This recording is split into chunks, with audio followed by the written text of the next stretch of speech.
In today's conversation, we describe 5 I's: intellectual intimacy through interdependent intellectual independence. Maybe it's only 4 I's since intellectual's there twice. I don't know. You'll like it. This is Jews Talk Racial Justice with April and Tracie, a weekly show hosted by April Baskin and Tracie Guy Decker. In a complex world, change takes courage. Wholehearted relationships can keep us accountable. Hi, everyone. I hope you're doing well. And hi, Tracie. So good to be Hey, April. Always. There's a range. Tracie and I have been digging into our material and pulling out gems from it to share with allies and friends, old and new. And we've also been working with different folks in the Jewish community lately on a couple different matters, specifically working with a group of professionals who are working through our material in our course, Awareness Accelerator. And I've noticed between a number of these things, and even actually, I'm noticing a theme coming up lately. I often have different themes show up around my thought leadership during a few weeks at a time, where I'm like, oh, there's a similar thread here. It seems like the universe is wanting me to clarify this piece. And this started, to my knowledge, or to my recollection, when Tracie, you and I spoke about, I think I first started talking about this idea of intellectual intimacy for our Tu B'Shvat and MLK Day episode. And it's just a slightly different framing than one that I've had before that I want to share with folks, because I think it comes up often. And it also ties into the episode that Tracie and I did about Q&A versus Q&Stay of people asking loads and loads of questions. And I think it's great and interesting and juicy that in general, in our tradition and in my life, and in our culture, speaking broadly, the Judaism that I was raised with, because maybe this isn't universal, is that questions are really valued and respected, right? And it is also true that in my getting real close to 20 years now of doing racial justice work in the Jewish community and beyond, it's become clear to me in the past few years that there are dynamics around learned helplessness and chronic disempowerment. And I think there's a little bit of an either or that's informally developed here around. I'm going to hop around a couple different places and then land where we're going, between saviorism and superiority and internalized superiority and complete disempowerment. So I want us to dive in around intellectual intimacy and what I like to think of as interdependent intellectual independence. It's a lot of I's. I love alliteration. All right. Tracie, do you want to say anything perhaps in your Tracie way? I have this analogy that I'm really excited about, and I hope it lands. Okay. Oh, yay. I love your analogies. When I'm thinking about like the sort of tension that that we've been pointing to around questions, we did it in the Q&A or Q&Stay, and just in general, like questions vis-a-vis intellectual intimacy, because I think that questions actually can be a tool to use to achieve intellectual intimacy with a new thought, a new body of work, a new body of thought, new to you. But they also can be a way to keep that body of thought at arm's length. And it occurred to me that the analogy that I'm thinking about is I just read an analysis where a person was talking about how an accountability buddy can be really great, but also can be counterproductive, because if you and your buddy are just like, oh man, I don't want to do this, oh I don't want to do this either, let's not do it, and then you just kind of like feed each other's like excuses, then you don't make it to the gym. Right? Or you might actually reinforce like unhealthy, well, that is reinforcing, yeah, but you might reinforce like actually bad behaviors, not just like not engaging, but let's eat donuts instead. Bad behaviors. Right. 12 of them each. Exactly. Let's skip the gym and go to the Dunkin' instead. And so for the fitness accountability buddy, this person that I was reading said like the model would be like, at the end of our workout together at the gym, we would each give the other one of our shoes, so that in order to actually show like the other person is literally depending on you to do their workout the next time. Like you actually, so that's and I'm not exactly sure what the exactly what the analogy there is with questions, but I do think there's something, well, there's interconnectedness in your analogy. There's something ripe and resonant in the idea that there's sort of that give and take, that question, the questioning as a tool to get to intellectual intimacy is not all one way. It's not all like, you, whoever you are, must help me. It's like, here's what I've got. How does this fit with what you've got? Like there's sort of a give and take in that. And that's the way in which, I mean, if you look at the way questions show up in the canonical literature, in the Talmud, right? The rabbis say, this is what I think it means. And here's a question that I have about it. Like, it's never just like, why did you say that? There's always a little bit of an analysis first, right? So anyway, that's where I was when you were coming into your eyes. And I think there's like an interdependence and independence in all of, in that buddy metaphor. Yeah. And so here's what I mean by each of these pieces. So the first is for intellectual intimacy. I've been thinking about this in the sense that a number of us have been pushed to be more physically proximate. A few of us, I think, are doing that. I think most still aren't.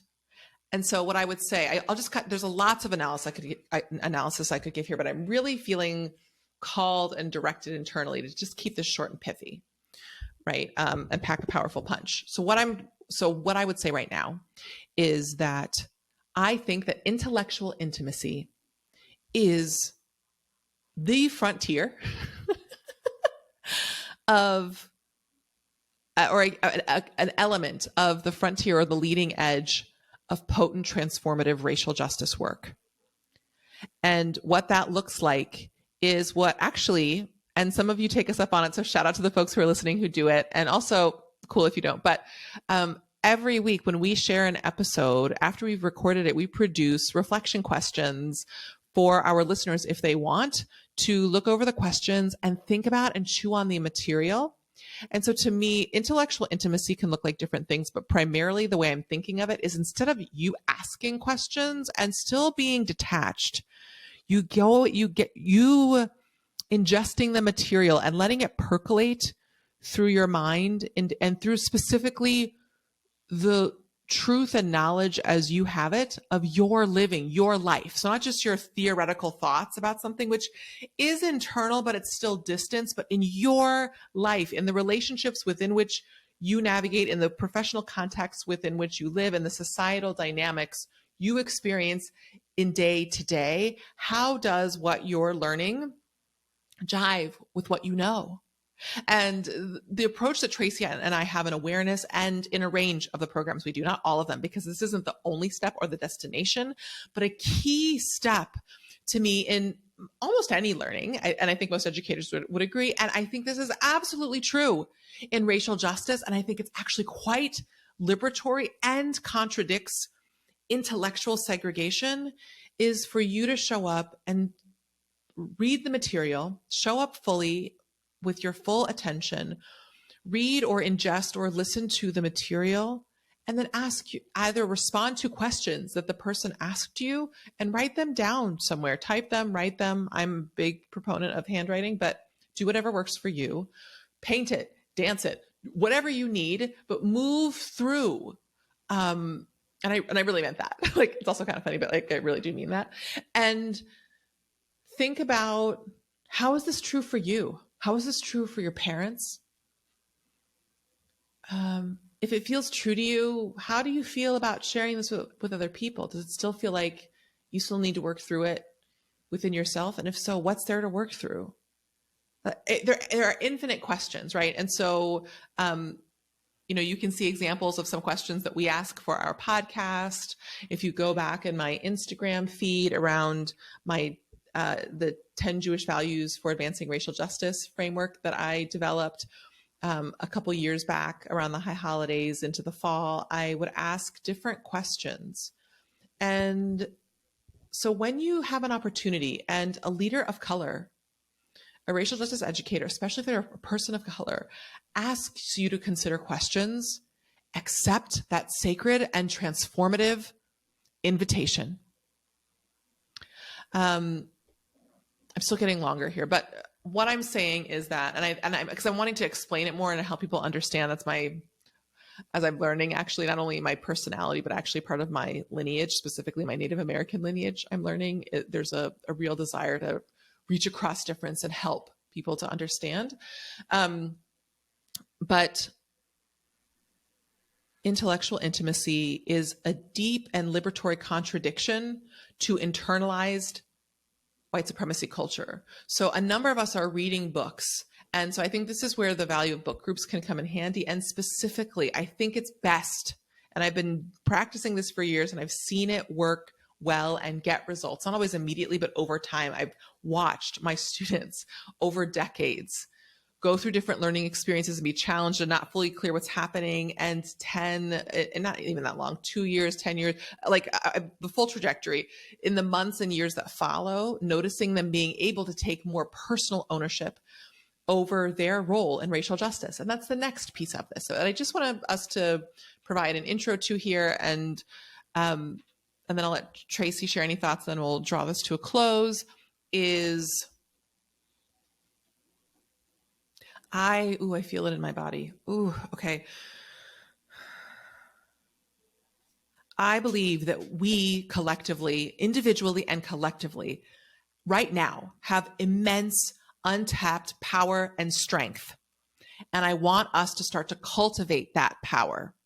And I believe, and I want you to hear us really clearly and hear me really clearly specifically, that I'm not saying questions are bad, but the point at which there are endless questions and you are not able to find a rhythm where you are moving forward in this work and starting to apply what you're learning from respected leaders and teachers of color, and you're just in a sea of questions, that's what I want to reverse and turn around and get it to a place of can you get clear in certain pieces of certain skills or practices or reframes that you are starting to integrate into your daily life, and that it's starting to become who you are. Because to me, in some ways, this is partially about who we are and how we operate. Because racism is a what, and I believe that we are inherently good, but we get these things conflated. And so the more we as individuals can start to own that inherent goodness and apply it in the direction of racial justice incrementally and increasingly over time, I think that can lead to massive results. And I'm seeing a lot of dependence that I think because of racist patterning, and there are other theories here too, there's a superiority and inferiority complex. And then when that leaves, part of the collective memory that's left in that absence is Black people and people of color in general, not just Black people, is people of color in general. And also there's a specific legacy around Black people and enslavement, but a legacy of people of color doing it for white people. And I see that unconsciously, and I've been a part of it, playing out for years. And it's very pervasive in our community. And to me, the middle ground between savior complex and total disempowerment, I'm going to let people of color carry the load and do all the work, is a stretchy is a stretch zone, middle ground of this is going to take all of us taking on parts of this work that are ours to own based upon our position, access, power, and privilege, and that's customized for any number of different variables in our lives and the sociological dynamics that we're navigating, and that we can each show up in not a power over, but in a power with dynamic. And now I'm specifically speaking to white folks, and find a stance where you are taking ownership over your learning, but without the toxic individualism, which is where the interdependent piece comes in. So leveraging the Jewish tradition of Chavruta, checking in with other folks around you, but both taking ownership around your learning journey and also checking in with other folks. And as you do that, developing your own interconnected, aligned analysis that is both aligned with the thought leadership and direction of leaders of color and also aligned with people in your ecosystem with whom you resonate. But at a certain point, part of that is uniquely your own. So there's overlapping pieces, and part of that is just yours that makes sense and jives with your lived experience and other parts of your knowing. And this isn't an overnight thing. It's a journey, because in some ways, some things will be easy to integrate, and other times you might need to relook at different parts of your story with this new racially informed analysis and start to craft a new story. And I think where people get stuck, I'm dropping a lot of knowledge here, is that they go to a place of shame and judgment. And instead, if you replace that with strength and compassion, with gevura and chesed, loving kindness. So if you're like, ooh, actually, my dad wasn't a victim there. Actually, he was being held accountable for his racism when he got fired. And that doesn't mean your dad is bad. Your dad was likely doing the best that he could. I'm just making up a story right now, but was doing the best that he could with the knowledge and understanding he had. But you might have to retell some of those stories and notice, oh, my dad actually wasn't, well, he was a victim in a way, but he was a victim of having been fed lies his entire life and then took a course of action that led to hurting a person of color, and he had to pay consequences for that. So that's the kind of work I want us to do, is to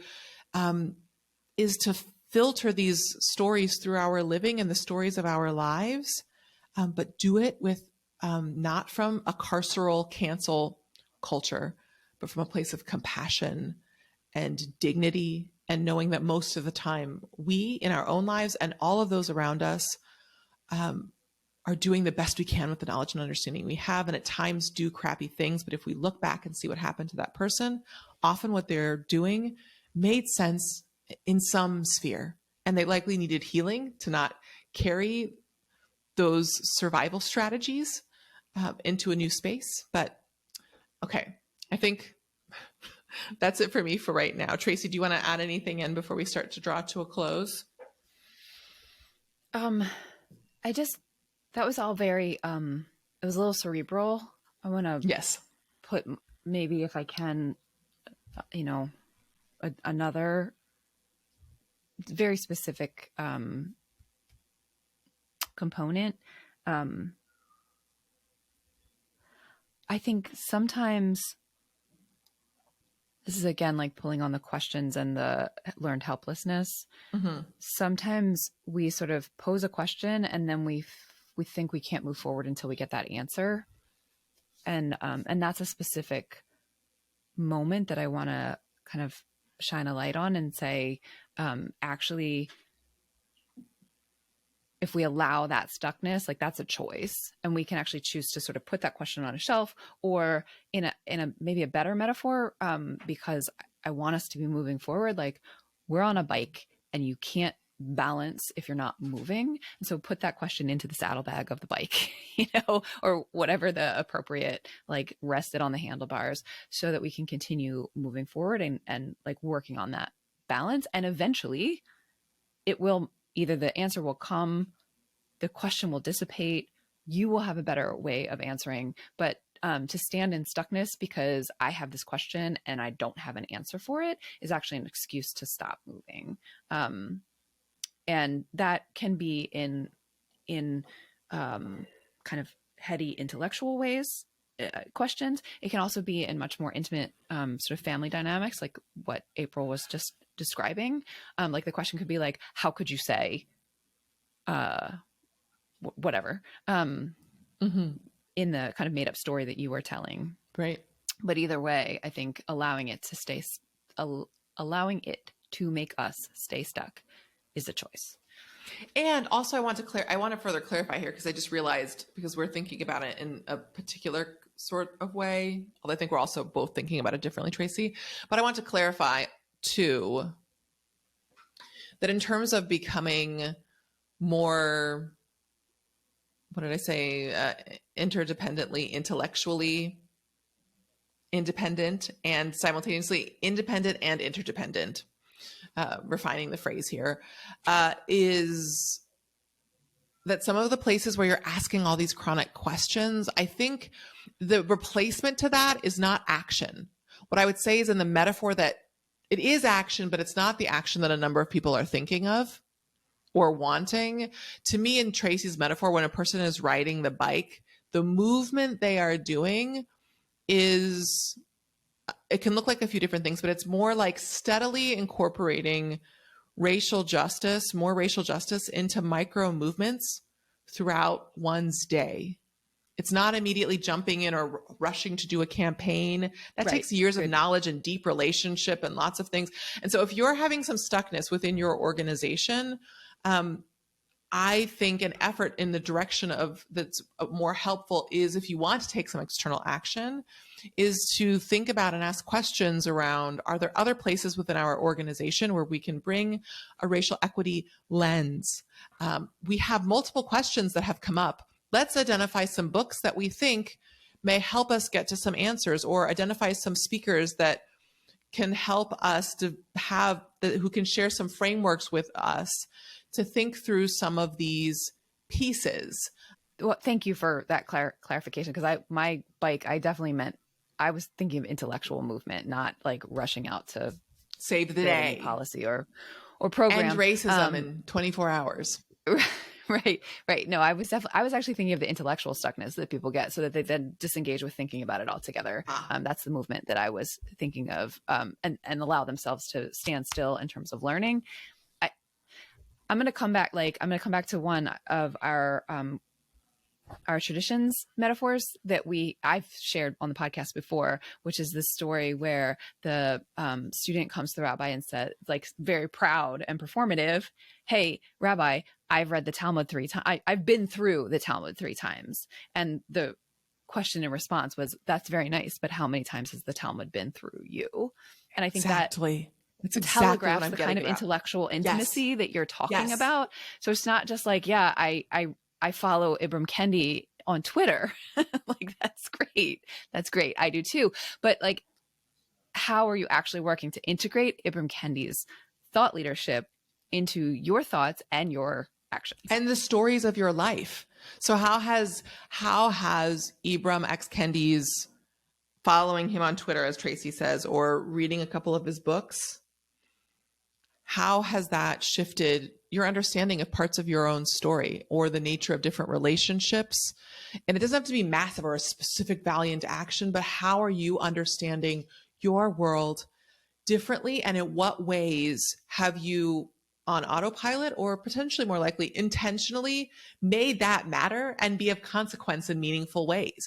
And taking the time and riding this metaphorical bike to sit and chew on those questions. And rather than turning to somebody for help, this is about, that piece is for you in part to figure out and to think about, and then it may make sense to gut check. But I would love to see questions start to be around, here's this question that I had, and here's the process I went through, or the things that I've been thinking about it. And initially I thought this, and then I took some more time and I looked up some things, and my thinking is here. And the place where I'm landing is, I think this makes sense.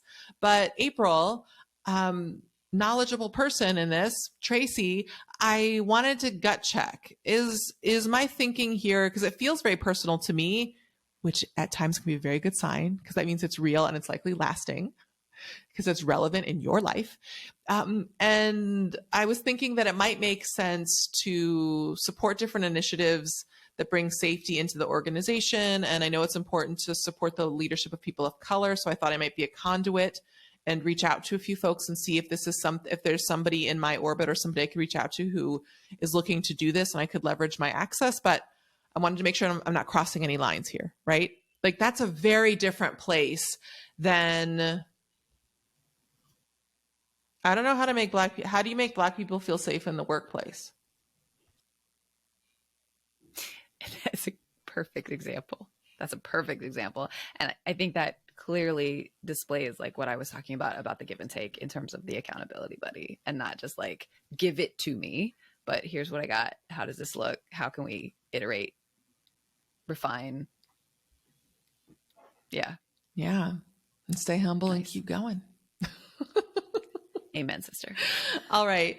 Thanks, y'all, for tuning in. And if you don't already know, we've been in beta mode and we'll continue to be in beta mode, but we're being a little bit more public about it. We've launched a Facebook group called Joyously Pursuing Racial Justice. It's a private group. In order to get in, we ask you to answer a few questions because we are not just inviting anyone who's like, man, I feel like joining another group, but we want people who care about these things and who are thinking about them. So we ask some questions to help confirm that, not around any specific thing. It's don't worry, please don't be performative. But yeah, just that these are questions you can answer. Yeah, that they're it's just not sincere. A quiz. No.